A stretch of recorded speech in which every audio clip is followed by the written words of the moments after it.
तेरे इश्क दा गांड हसीन है, सुबह हसी तेरी रांड हसीन। बहनचोद। तो गाइज इस वीडियो के अंदर प्रोफेसर जेडी आने वाला है, यानी कि प्रोफेसर जारहेड आने वाला है। तो भाई इनकी बातें बहुत ही अच्छी हैं, तो ध्यान से सुनना एकदम, क्योंकि भाई इतनी प्रोफेशनल और इतने अच्छे तरीके से बात करते हुए आप इस बंदे के जो दूसरे रूप है उसको आज तक कभी नहीं देखा आप लोगों ने। तो भाई इस वीडियो के अंदर ना काफी टेक्निकल चीजों के बारे में बात करने वाला हूँ जो तुम लोगों ने कभी देखा नहीं है। मेरा साइड बहुत कम देखा है, मैं तो ज्यादातर बकचोदी करता रहता हूँ, बट इस वीडियो के अंदर मैं थोड़ा टेक्निकल चीजों के बारे में बात करूंगा। और अगर इस वीडियो के बाद लोग ऐसी बातें करने लगे जैसी मेरी इस वीडियो के अंदर है, तो समझ लेना कि भोसड़ी वालों ने मेरी वीडियो चेप ली है। क्या ये क्या बक रहे हो मादर? तो जैसा कि तुम लोगों को पता है कि भाई इस्लाम मकाची वर्सेस जेडीएम के बीच में जो फाइट है यूएफसी 322 में बहुत ही करीब है भाई। मेरे इतने करीब मत आओ, मैं तुम्हें बर्बाद कर दूंगी। मैं बर्बाद होना चाहता हूँ। तो भाई अगर इतने करीब फाइट है तो मैं वीडियो ना बनाऊं, ऐसा हो नहीं सकता, क्योंकि भाई मेरा तो काम ही है ये वीडियो बना के ज्ञान पेलना और गाली देना। तो चलो let's start the video and professor JD is taking over. तो इस टॉपिक के ऊपर मैंने पहले भी वीडियो बनाया हुआ है एंड मैंने उस वीडियो में भी बहुत ही अच्छे से एक्सप्लेन किया हुआ है, बट जब फाइट नज़दीक आ रही है तो मैं इसके बारे में और भी अच्छे तरीके से बात करना चाहूँगा। देखो, जेडीएम इज़ नो गंडुआ fighter, he is a very good fighter man. मैं जेडीएम के बारे में बात बोलना चाहूँगा कि जेडीएम की जो स्ट्राइकिंग है ना भाई, वो काफ़ी एलीट लेवल की है एंड उनकी जो बॉक्सिंग है वो यूएफसी के अंदर सबसे बेस्ट है। अब कुछ लोग बोलेंगे कि भाई इलिया टपोरिया है वो उनसे अच्छी स्ट्राइकिंग करते हैं, ना भाई ना।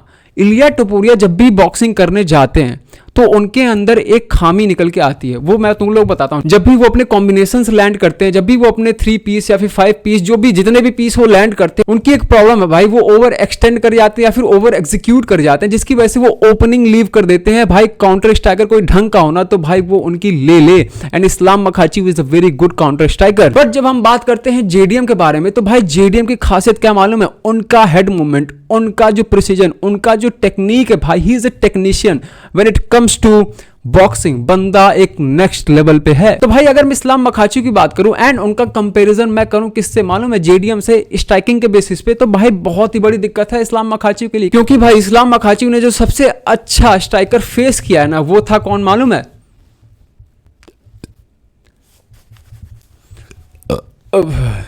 क्या ये क्या बक रहे हो मादर? क्योंकि भाई इस्लाम मकाची ने जो सबसे अच्छा स्ट्राइकर फेस किया था मालूम है वो कौन है?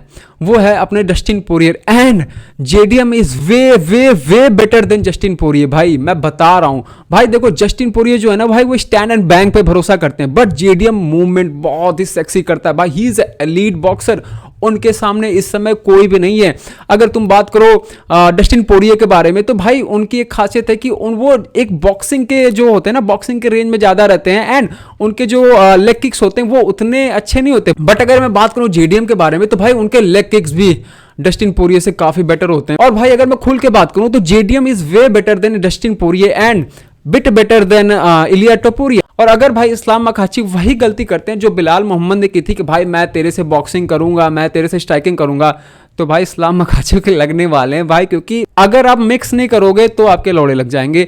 JDM is no joke bro. तो भाई स्ट्राइकिंग के मामले में जो जेडीएम है वो इस्लाम मकाची से आगे हैं। बट अगर हम बात करें ग्रैपलिंग की या फिर ग्राउंड गेम की, तो भाई जो इस्लाम मकाची है ना वो एक एलीट लेवल के फाइटर बन जाते हैं। उनका ग्राउंड गेम लाजवाब है एंड जब इस्लाम मकाची के बारे में बात होती है और खबीब से उनका कंपैरिजन ना हो तो ये तो हो ही नहीं सकता। बट यहाँ पे मैं एक बात बोलना चाहूंगा कि खबीब और इस्लाम मकाची ये दोनों एक दूसरे से काफी ज्यादा डिफरेंट है भाई। मैं यहाँ पे तुम लोग को अभी प्रूव करके बताऊंगा। देखो जो खबीब थे ना भाई, उनकी जो रेसलिंग थी वो ग्राउंड एंड पाउंड टाइप की थी, मतलब अपने अपोनेंट को टेक डाउन करो, फेंस पे ले जाओ, पिन करो, चेस्ट से चेस्ट लगाओ, उसको थकाओ, फिर जब वो थक जाए तो ग्राउंड एंड पाउंड स्टार्ट कर दो एंड अगर मौका मिले तो सबमिशन ठोक दो वहां पे। बट जब इस्लाम मकाची के बारे में बात होती है तो भाई वो एक अलग बंदा निकल के आता है। उसका सबमिशन जो है वो कभी भी अपने अपोनेंट्स को, मतलब चांसेस होते हैं कि वो अपने अपोनेंट को फेंस पे ले जाए रेसलिंग के थ्रू, बट वो मिडिल ऑफ द ऑक्टागन में भी अपने अपोनेंट को टेक डाउन कर सकता है। एंड यही बात उसको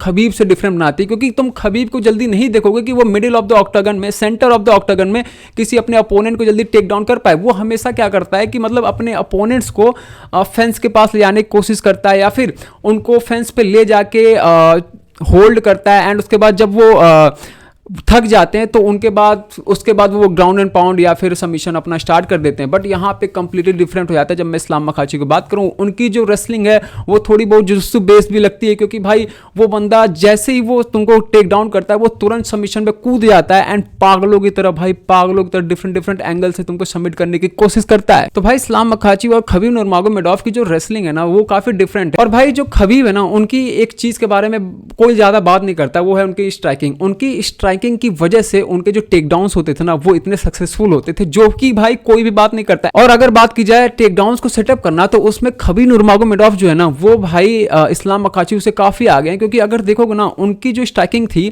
वो ऐसी थी कि मतलब 2-4 स्ट्राइक लैंड करना और तुरंत मतलब तुरंत ब्लिट्स करके टेक डाउन शूट करना एंड अपने अपोनेंट को फेंस पे ले आके उसको ड्रैग करके फिर उसको वहीं पे पेन कर देना और फिर चेस्ट टू चेस्ट लगा के उसको वहां पे थोड़ी देर होल्ड करके थका के फिर उसकी गांड मार लेना। बट यहाँ पे जब इस्लाम मखाची की बात आती है तो उनकी जो स्ट्राइकिंग है वो उनकी रेसलिंग के साथ उतने अच्छे तरीके से मिक्स नहीं हो पाती। तो उसकी वजह से होता क्या है कि कभी कदार वो उतने क्लीन, जितने क्लीन खबीब नुरमागोमेडोव क्या बोलते हैं अपने टेक डाउन्स अटेम्प्ट कर पाते थे, उतने अच्छे वो कभी कदार नहीं कर पाते हैं। बट वहीं पे उनका खासियत भी आता है कि जब वो अपने टेक डाउन्स उतने अच्छे तरीके से लैंड नहीं कर पाते तो भाई वो स्टैंड अप पे, स्ट्राइकिंग पे भी वो फाइट लेने से डरते नहीं। अब तुम उनकी फाइट देख लो डस्टिन पोरिये से, वो स्टैंड एंड बैंक के लिए रेडी थे, वो बंदा किसी चीज से नहीं डरता है। तो देखो मैं ऐसा क्यों बोल रहा हूँ, क्योंकि जब जेडीएम की फाइट हुई थी बिलाल मोहम्मद के अगेंस्ट, तो देखो बिलाल मोहम्मद जो है ना भाई वो चेन रेसलर नहीं है, या फिर तुम बोलो ऐसे रेसलर नहीं है जो कि मतलब तुमको टेक डाउन करने के बाद तुमको सबमिट करने के लिए जाएंगे, वो रुकेंगे नहीं। मतलब जैसे कि अपने हमजा चिमाएव द चेन रेसलर, ऐसे रेसलर नहीं है। बट जब बात आती है इस्लाम मखाची की, तो Islam Makhachev is a chain wrestler and ये बहुत ही दिक्कत की बात है, क्योंकि भाई जेडीएम जो है वो स्क्रैम्बल बेस्ड ग्रैपलर हैं। एंड जब उनकी फाइट हुई थी कंट्रोल बेस्ड ग्रैपलर से जिनका नाम है बिलाल मोहम्मद, तो उनकी जो टेक्निक थी स्क्रैम्बल कर लेना, मतलब कि जब भी बिलाल मोहम्मद उनके ऊपर ग्रैपल करने की कोशिश करते थे या फिर टेक डाउन अटेम्प्ट करते थे, तो भाई वो क्या करते थे कि वो स्क्रैम्बल कर जाते थे। बट यहाँ पे ये चीज बहुत ही ज्यादा दिक्कत ला सकती है उनके लिए। मैं उसके पीछे का एक रीजन दूंगा। जब जेडीएम की फाइट हुई थी अगेंस्ट रमजान इमीव, तो होता यूं है कि भाई रमजान इमीव जो है वो दागिस्तानी है एंड दागिस्तानी जितने भी होते हैं ना, ज्यादातर जो होते हैं उनके अंदर सेम कैरेक्टरिस्टिक पाए जाते हैं।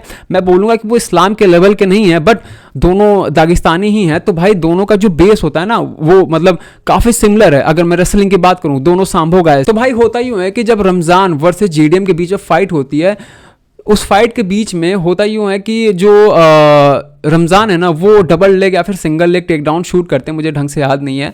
एंड जब वो शूट करते हैं तो वो बिट ऑफ सक्सेसफुल हो जाते हैं एंड उसी समय जो अपने जेडीएम है वो स्क्रैम्बल करने की कोशिश करते हैं एंड स्क्रैम्बल के बीच में ही वो उनको एनाकोंडा चोक में पकड़ लेते हैं भाई। एंड वो इतना डीप था कि भाई एक समय तक तो लग गया था कि मतलब काम बन गया है, बट जेडीएम जो है वो उससे बाहर निकल के आते हैं। तो भाई अब तुम एक बात सोचो जहाँ कि भाई जो रमजान है वो भाई इतना अच्छा कोई फाइटर नहीं है अगर मैं कंपेयर करूं इस्लाम मखाची से। तो भाई अगर वो इस पोजीशन में उनको ला सकता है तो भाई इस्लाम मखाची तो बहुत कुछ कर सकते हैं ना। अगर मैं ग्राउंड गेम की बात करूं, वो बात अलग है कि रमजान की बात में वो पेटी बना दिए थे, अपने एक बॉडी शॉट से उनको तुरंत फोल्ड कर दिए थे, वो बात अलग हो जाती है। बट ये एक बहुत ही बड़ा पॉइंट है जो आप लोग को यहाँ पे समझना पड़ेगा। तो भाई ग्राउंड गेम जो है ना भाई इनका ये इस्लाम मखाची जो है भाई वो चेन रेसलर हैं एंड उनका जो बेस है ना वो जुजुत्सु टाइप का है। तो उससे होता ही है कि भाई वो सबमिशन में भी काफी तगड़े निकल के आते हैं एंड इसकी वजह से वो काफी ज्यादा डेडली हो जाते हैं। तो भाई ये बहुत ही इंपॉर्टेंट चीज है जो तुम लोग को समझना पड़ेगा।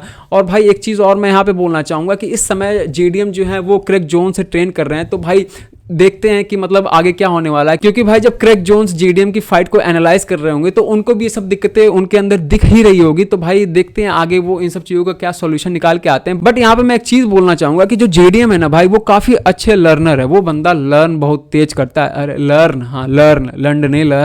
लर्न बहुत तेज करता है। तो वो एक काफी अच्छा फैक्टर हो जाता है। मैं तुमको एक चीज से समझाऊंगा कि देखो जेडीएम जो थे ना उनका हमेशा हाई गार्ड रहता है ना, उनका एक हाई गार्ड रहता है हमेशा। बट जब वो बिलाल मोहम्मद से फाइट करने आए थे तब उन्होंने अपने जो स्टांस होता है अपने स्टाइल में एक बहुत ही बड़ा एडजस्टमेंट किया था। उन्होंने क्या किया था कि जब भी बिलाल मोहम्मद अपने टेक डाउन शूट करने जा रहे थे ना, वो अपना गार्ड जो था ना वो लो कर ले रहे थे, उसका उनको फायदा काफी ज्यादा मिल रहा था। तो भाई चेंजेस तो वो काफी अच्छे से कर लेते हैं अपने फाइटिंग स्टाइल में, बोल लो, देखते हैं उनको उसका कितना ज़्यादा फ़ायदा मिलता है।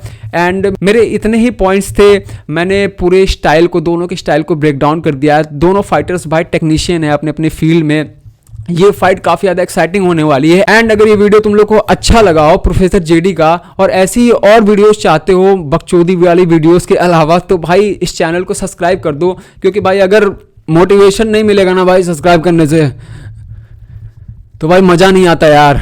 और हाँ, ये जैकेट मैंने इसलिए पहनी है क्योंकि साला ठंड का मौसम आ गया है और मेरी थोड़ी तबीयत हेल्थ भी डाउन चल रही है। बाकी अगर तुम लोग वीडियो अच्छा लगा हो तो लाइक सब्सक्राइब करते आना। तब तक मिलते हैं नेक्स्ट वीडियो में, बाय।